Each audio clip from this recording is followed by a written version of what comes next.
Baik, untuk materi selanjutnya yaitu mengenai shaping.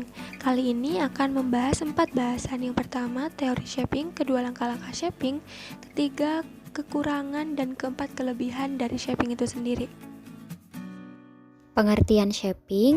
Shaping adalah mengembangkan perilaku baru dengan penguat berturut-turut dan perkiraan yang teliti, serta menghilangkan perkiraan yang terdahulu dari perilaku.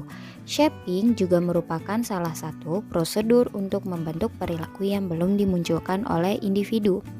Shaping adalah suatu teknik mengembangkan tingkah laku baru, mula-mula memberikan penguatan pada sesuatu respon yang membentuk respons tingkah laku yang dikehendaki. Aspek-aspek yang dapat dibentuk dalam shaping.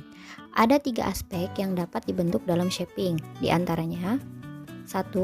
Topografi merupakan bentuk kecil dari sebuah respon. Misalnya, dalam membentuk kata mama dimulai dari ma. Di sini perilaku kita pilah-pilah menjadi bentuk kecil. Kedua, amount merupakan aspek yang diperhatikan, yaitu jumlah perilaku yang kita bentuk atau langkah-langkah yang telah direncanakan dari satu tempat ke tempat yang lain. Dan yang terakhir, ketiga, intensity merupakan kekuatan respon dari suatu aktivitas. Misalnya, latihan mengemudikan mobil, awalnya tersendat-sendat, kemudian bertambah lancar. Seiring dengan seringnya latihan yang dilakukan, maka akan membuat semakin lancar dalam mengemudikan mobil. Penerapan shaping. Penerapan shaping ini ada 3. 1. Sistematis, yaitu harus mengikuti langkah-langkah atau prosedur yang jelas. 2. Tidak sistematis tanpa adanya prosedur yang jelas. 3. Self-shaping, adanya pembentukan perilaku oleh diri kita sendiri. Contohnya, latihan membuat kue. Awalnya terlalu asin, tetapi setelah beberapa lama dalam membuat kue yang sama, maka rasanya akan sesuai yang diinginkan. Kemudian langkah-langkah shaping. Langkah pertama, menentukan target perilaku. Target perilaku haruslah spesifik. Shaping cocok untuk mengubah jumlah, latensi, intensitas, dan bahkan untuk membentuk perilaku baru. Target perilaku ini bukan hanya menjadi dasar, tapi juga tolak ukur apakah shaping berhasil dan kapan shaping ini selesai. Sebisa mungkin targetnya adalah perilaku yang memiliki natural reinforcer setelah perilaku tersebut terbentuk. Pastikan shaping adalah metode yang tepat. Shaping paling cocok untuk membentuk suatu perilaku baru. Apabila hanya meningkatkan intensitas atau frekuensi perilaku, mungkin metode lain bisa ikut dipertimbangkan. Kedua, identifikasi starting behavior. Starting behavior akan menjadi titik awal prosedur shaping. Starting behavior harus merupakan perilaku yang subjek sudah lakukan setidaknya sesekali dan memiliki hubungan dengan target perilaku. Sebagaimana target perilaku akan dibentuk dari starting behavior. Ketiga, tentukan langkah-langkah shaping. Shaping dilakukan langkah demi langkah. Setiap langkah harus menunjukkan perubahan menuju target perilaku. Namun perubahannya tidak boleh terlalu besar ataupun terlalu kecil. Keempat, memilih reinforcer yang akan digunakan. Reinforcer sebagai konsekuensi harus disiapkan. Setiap langkah yang subjek berhasil mencapai perilaku yang diinginkan, trainer harus siap memberikan reinforcer saat perilaku yang diinginkan muncul.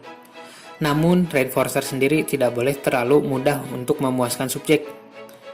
Setiap langkah yang dicapai harus diberikan reinforcer dengan ukuran yang pas dan berbeda. Berikanlah reinforcer yang mendorong kepada langkah selanjutnya, tanpa memberikan reinforcer untuk langkah yang sudah selesai. Kelima, sampaikanlah rencananya kepada subjek. Subjek juga perlu mengetahui bagaimana rencana shaping yang akan dilakukan. Terakhir, lakukanlah shaping dengan irama yang tepat. Tiap langkah shaping dilakukan dengan kecepatan yang pas. Tidak terlalu cepat karena bisa jadi perilaku belum terbentuk, ataupun terlalu lambat karena pembentukan perilaku bisa saja menjadi terhenti di tengah karena subjek sudah nyaman di langkah sebelumnya. Kemudian kelemahan dan kelebihan shaping. Kelemahan dari teknik ini diantaranya yang pertama, apabila teknik ini dilakukan berkelompok, maka anggota kelompok lebih tergantung pada dukungan dan dorongan kelompok. Yang kedua, beberapa metodenya dipraktikkan secara kaku. Begitu menekankan pada teknik-teknik dan tidak memadai bagi individu yang tidak cocok dengan teknik tersebut. Ketiga, kecenderungan mengabaikan masa lalu dan ketidaksadaran. Sejarah awal banyak mempengaruhi masyarakat, sementara itu kelompok behavioral tidak mempertimbangkannya. Yang keempat, kurang fokus pada isu-isu besar kehidupan. Kelompok ini lebih terkonsentrasi pada kejadian nyata atau keterampilan dalam kehidupan anggota daripada kehidupan anggota secara keseluruhan. 5. Terkonsentrasi pada perilaku yang tampak, apakah terbuka atau tertutup. Kelompok ini tidak mengkonsentrasikan pada perasaan, tapi lebih pada dinamika di belakangnya. Kelebihan dari adanya teknik ini diantaranya ialah yang pertama, dapat mengembangkan konseling sebagai ilmu karena mengundang penelitian dan menerapkan ilmu pengetahuan kepada proses konseling. Yang kedua, dapat mengembangkan perilaku yang spesifik sebagai hasil konseling yang dapat diukur. Dan yang ketiga, penekanan bahwa adanya konseling hendaknya memusatkan pada perilaku sekarang dan bukan pada perilaku yang terjadi di masa yang akan datang.